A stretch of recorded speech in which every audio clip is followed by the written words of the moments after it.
Today we're going to talk about the Byzantine Empire. To help you focus as we go through this video, I want you to be thinking about these two things. These are the two things that you should be able to do by the end of this video. 1. Identify why the geography and the location of the Byzantine Empire is significant. Second, describe the achievements of the Byzantine Empire, including those under the Emperor Justinian. So in order to talk about the Byzantine Empire, we first have to talk about Rome. Going back to our study of Rome, you remember that in 476 Rome fell, but not quite like that. In 476 Rome is sacked by the barbarians from Central Europe, but it's not the entire empire that crumbles. Instead, it's only the western part. That is the area in Europe, Italy, and those areas. But the Eastern Empire, from about Greece east into Anatolia, that empire exists for another 1,000 years. And that empire that exists for another 1,000 years is called the Byzantine Empire. So when Rome fell, and when it was divided, this is what it looked like. Rome, the Western Roman Empire, was that of, as I mentioned before, Europe, Northern Africa, with its capital at Rome. But realizing that the empire was just too large, remember Diocletian, he divided the empire so that there was two emperors who could better control this huge empire that had many issues, including, high taxation, an extensive amount of slaves, very few actual Romans, most of whom were foreigners, the use of mercenaries, the constant invasions, things of that nature. But what you have to understand is that not all Romans were keen on this idea of having two separate emperors and two separate empires. So Constantine tried to reunite the empire. He does two really important things. One, he allows Christianity to be practiced in Rome, and this was due to the vision that he had during a battle to try to reunite the two empires. But more importantly, what he does is he moves the capital of this now reunified Rome from Rome in Italy to Constantinople. But why? Why did he make this move? Well, there was a couple of different reasons for this move. One is that there were communication issues, and that's because the capital of Rome is on a peninsula out in the middle of the Mediterranean Sea. The empire was so large that it was hard to communicate from one end to the other. There also were a lot of invasions from barbarians, the Huns specifically. Remember Attila the Hun? And Rome was open to attack by those groups. Constantinople was away from those groups. A lot of trade was going through the Bosporus Strait. You have to remember that the Silk Road ended just north of Constantinople on the Black Sea. And when goods wanted to be traded out into the Mediterranean, they had to go through the Bosporus Strait, which is where Constantinople was located. And this allowed for people to tax these goods as they passed through Constantinople, increasing their income. So let's talk about why this particular piece of property is so valuable. And Constantinople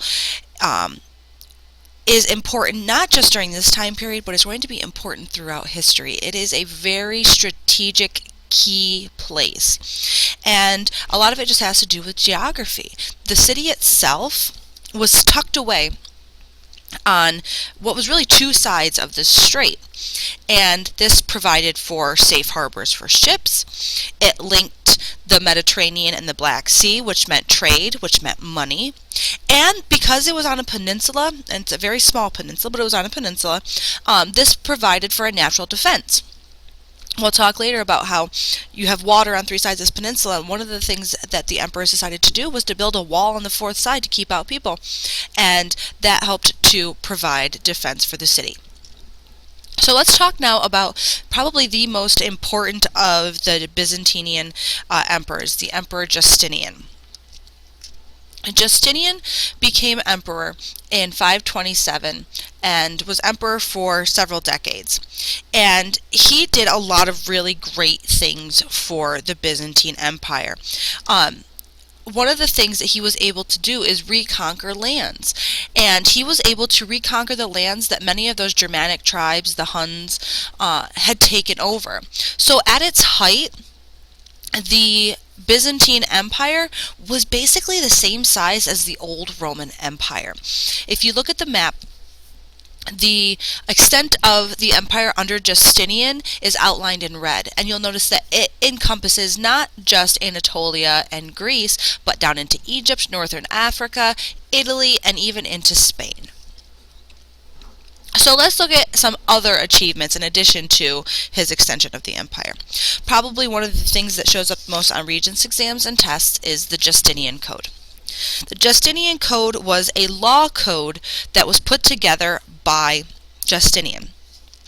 And it is extremely important. It's oftentimes compared to things like the Code of Hammurabi or Rome's 12 Tables. It's a written down law code. And remember that the importance of a written law code is that no one can claim ignorance. Oh, I didn't know I wasn't supposed to do this. It's written, you're supposed to know it.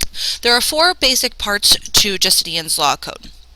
The first part is called the Code, and the Code is made up of old Roman laws. So he had a group of advisors who would come together, looked at these old Roman laws, and figured out, okay, these still apply to us, these do not. Let's get rid of the ones that don't work, let's keep the ones that do work. So that's what the Code is. The Digest is that same group of people came in, looked at the laws, and kind of gave opinions. Then the Institutes explain to students of law how to use these particular set of laws. And then finally the Novellae are laws that were passed after 534. So the Justinian Code was really important because it had a huge impact not just on the empire itself, but in history as a whole. As part of the Justinian Code, marriage was regulated, slavery was regulated, women gained some rights, and criminal law was put forth. But it did another thing that's also really important, is that it preserved the Roman laws. The 12 Tables, the ideas of the Roman Republic, are really important. Today, many nations base their law codes on that of Rome. And had Justinian not preserved those law codes in the first part of the Justinian Code, many of those ideas probably would have been lost. Another really important achievement for Justinian was his building projects. He rebuilt the fortifications that had previously been knocked down. Constantinople was built on an ancient Greek city called Byzantium, which is where they get the term Byzantine. And as I mentioned before, the city of Byzantium was on that peninsula. They were protected on 3 sides by water, but the 4th side they had to build a wall. And they had been knocked down several times due to invasions. Justinian rebuilt those fortifications. So let's take a look at a map of Constantinople's fortifications. Again, this is on the western side of the Bosporus Strait. So if you were looking at this on a larger map, Anatolia would be over here, and the rest of Europe would be over here. So here is where those fortifications were built to try to keep out any kind of invaders. The second really important piece of architecture that is attributed to Justinian is called the HAGIA Sophia, or the Church of Holy Wisdom. This is another rebuilt kind of thing for Justinian. The church of the same name was destroyed during riots in 532. And Justinian rebuilt this particular church. The dome at the top is 180 feet high and 108 feet wide. So you're talking like 18 stories tall. It was built by 10,000 men over a period of 5 years, and even today it is the largest, most sophisticated domed church in the world. Eventually, when the Byzantine Empire falls, the Muslim Ottomans come in and take over, and it was converted into a mosque. Today, it is a museum. This is the interior of the Hagia Sophia. One of the things that the Hagia Sophia is most known for are its mosaics. And the mosaics are simply small pieces of tile that are put together to make pictures. And many of the Byzantine art is made out of mosaics. So many of the pictures that you see of people like Justinian or his wife Theodora, or religious figures, are made out of mosaics. And the interior of the Hagia Sophia is a perfect example of that.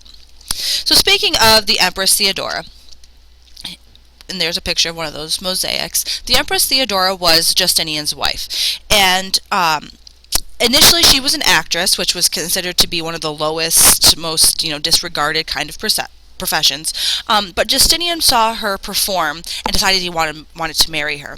And this was not commonplace during this time period. In fact, he had to change many laws just to be able to marry her. She was really the woman behind the man, and she did things like pushed for women's rights. Up until this point, beating your wife was allowed. She changed that. Men could no longer hit their wives. Women were allowed to sue for divorce. If they wanted a divorce, they could be granted it. Women could own property. And she was really involved not just in that aspect of politics, but she really helped to work together with Justinian. And Justinian was known for having a really bad temper, and she was kind of the person that helped to tame that part of him. She helped to build hospitals and convents for homeless women, and during a really important time period in Justinian's rule, she actually saved him as emperor. This was during a rebellion called the Nika Rebellion. And the Nika Rebellion occurred during chariot races at the Hippodrome. And it was basically between two teams, the green and the blue. And the two didn't like each other. And at this chariot race, it turned from, them cheering for the green team or the blue team to calling for the Emperor Justinian to back down. And the riots ensued. Justinian wanted to basically take off. He wanted to flee, but she convinced her and him to stay rather than flee. She kind of told him, go ahead, run away, but I'm staying. And once you run away and make it to God knows where, what are you going to do? You've been an emperor your entire life, and now you're nobody. Isn't it better to stay and fight rather than to leave? And she convinced him to stay. He put down the rebellion and murdered thousands of people in the process, but he kept his title as emperor. So eventually, like many empires, the Byzantine starts to go into decline, and there's many reasons for the decline of the Byzantine Empire. One of them was what was known as the Plague of Justinian, and it was during the rule of Justinian that the plague, it could have been the bubonic plague or the Black Death or something similar to it. But during this time period, over 10,000 people a day were dying, including Justinian, who caught the disease but managed to survive.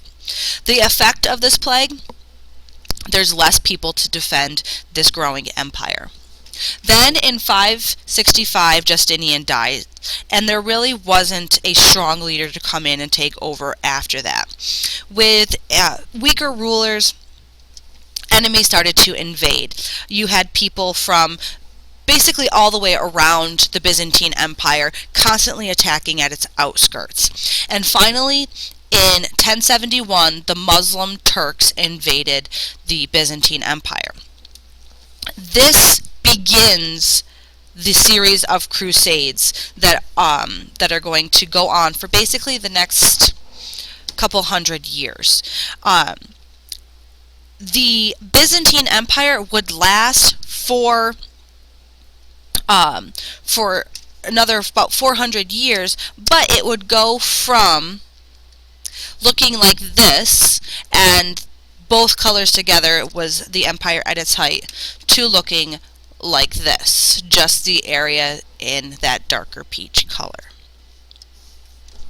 One of the things that is really important that came out of the Byzantine Empire is called the East-West Schism, or the Great Schism. And this all has to do with religion. Religion played an important role in the Byzantine Empire. Both in Rome and in the Byzantine, the people are Christians, or tend to be Christians. But how they practiced Christianity turned out to be much different. And that's because of the use of what are known as icons. Icons are religious images, statues, like the statue of Mary and baby Jesus would be an example of an icon. Now, the Byzantine emperor said that this was like idol worship. You could not use idols. While in the Roman Empire, the old Roman Empire, they still used icons. So there was this controversy over, should you use icons or should you not use icons? And what happens is there's a split in things. In Rome, the head of the church was called the Pope. In the Byzantine, the head of the church was called the Patriarch. And when this controversy starts over the use of icons, the Pope and the Patriarch excommunicate each other. And excommunication basically means that the head of the church kicks you out of the religion. You're not allowed to practice the religion. And that means, you can't get married, you don't get your final rites, and you don't go to heaven. So this was a big deal to be excommunicated. And with the two excommunicating with one another in 1054, the churches split. Now, up until this point, there's only one kind of Christianity. Jesus is Christianity. But now, there are two. So let's look at how the two are different. The leader of the Western Church, as I just mentioned, is called the Pope. The leader of the Eastern Church is called the Patriarch. Now, and we'll talk more about this when we talk about the Middle Ages, but the Pope gets involved in political affairs. And eventually, kings and emperors will bow to the Pope. But in this case, in the Eastern Church, the Patriarch bows to the Byzantine emperor. So in Western half of the empire, in the Western Church, it's Pope ahead of political leaders. In the Eastern Church, in the Byzantine Empire, it's the emperor, then religious leaders. There are other differences, though, between the two, between the Roman Catholic Church and the Greek Orthodox Church, as they came to be known. The Roman Catholic Church, and this is going to play a big role in the Middle Ages, all services are still conducted in Latin. That is the language of Rome. But most people in the western half of this empire in Europe don't speak Latin. So people are going to church and listening to sermons in languages they don't understand. In Eastern Orthodox, they're done in Greek or other local languages. On the side of the Roman Catholic Church, the Pope has authority over all of the bishops. In the Eastern Orthodox Church, the Patriarch and other bishops had the church together. For the Roman Catholic Church, the Pope, again, claims authority over kings, but not true in the Eastern Orthodox Church. Priests cannot get married in the Roman Catholic Church. This is still true today. They can, though, in the Eastern Orthodox. Divorce is not permitted in the Roman Catholic Church. Again, this is still true today. But in the Eastern Orthodox, divorce is allowed in some circumstances. All of these differences lead to a split in the church, a schism. And now you have two types of Christianity. So, what's the legacy of the Byzantine Empire? What's the major impacts? Before we talk about overall broad impacts, we need to talk about two specific people. Saint Methodius and Saint Cyril. These were two Eastern Orthodox missionaries who went into Russia, and Russia is the next group of people we will be talking about. And they went to work with the Slavic people. These are the early Russian people. And they tried to get them to convert to Christianity. Well, one of the things that they had to be able to do was to read the Bible, but they had no written language. So they developed what becomes known as the Cyrillic alphabet. The Cyrillic alphabet is what Russians use today. So the overall legacy of the Byzantine Empire, the big thing, they preserved Greek and Roman culture. People can fight over if they're Greek, if they're Roman, if they're Byzantine, but the fact of the matter is the culture was preserved in the Byzantine Empire. They followed Roman law, preserving Roman law when they created the Justinian Code. They helped to spread Christianity. Saint Cyrillic and Saint Cyril Saint Methodius, spread Christianity to Russia, and taught people how to read and write. At this point, it may be a good idea to go back to the beginning of the video and make sure that you can answer those two questions. Thank you.